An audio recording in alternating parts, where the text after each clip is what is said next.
Warning, F-bombs are armed and probably going to be dropped this time. I was just reading an article about how the negotiations in Istanbul are going. I want to read you the words. According to ISW, the Kremlin is merely staging a pretense of interest in negotiation, issuing unacceptable ultimatums while showing no genuine willingness to compromise. The report emphasized that Moscow does not view its territorial claims as negotiable issues for ending the war, but rather as preconditions for a temporary ceasefire. That should tell you really all you ever needed to know, but it's actually so much worse. I told you this was going to happen. I said this a year ago, but nobody listened.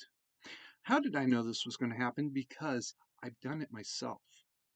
In my gaming writing from before I was mandatory carry, I actually specifically talk about this exact scenario. Empire A and Empire B exists. Empire A has just come off a big war. It's depleted their resources. They've made a lot of allies that they owe a lot of things to. A lot of the allies, a lot of A's allies come from territories that are being occupied by B. They want their homelands back. Okay, great.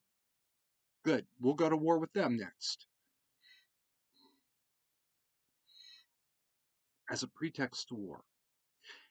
A sends an ambassador to speak to the queen of B and says, we want peace, but here's our conditions.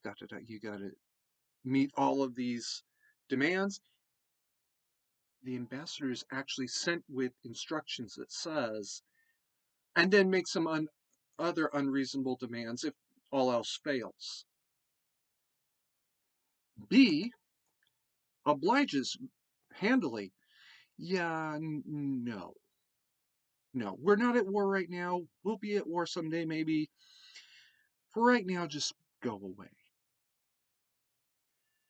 A knows that these conditions are going to be rejected, so they just sit back. Now, in that universe, B is hated because they're a slaver empire. They've invaded thousands of worlds, just destroyed so many lives, and we're still had collaborated with the empire that A just destroyed. Okay, great. A then sets up a colony in some disputed territory.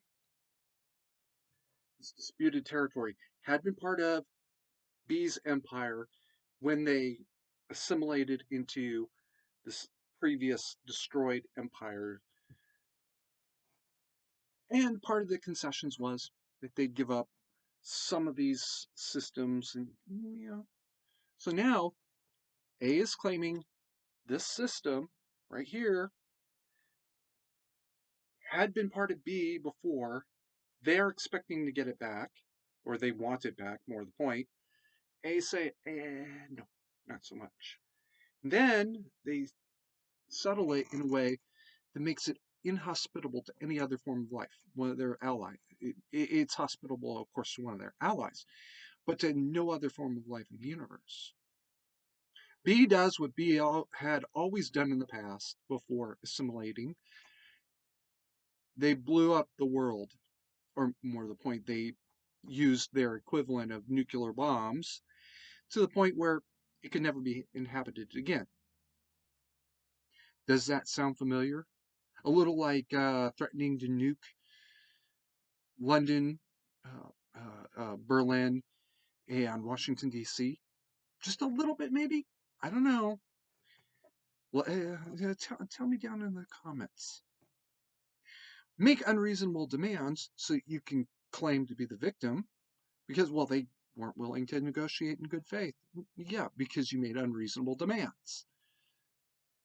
Now, of course, the scenarios are not a 1-1 analogy, and I acknowledge that. But it is a pretty fucking good analogy. This is how I knew Russia never intended negotiate in good faith. And I don't want to claim that the Russians read my playbook, because I know I borrowed it from somewhere 20, 30 years ago. Something I'd read somewhere and I've forgotten about. But it sat in the back of my mind for 10, 12 years until I started writing myself, and then it came out again. No big deal, right? But the same scenarios that I read, Russians read, and now they're trying to pretend to be the victims of anything. Keep calm, mandatory carry on, and pray, because some of you really need to find Jesus.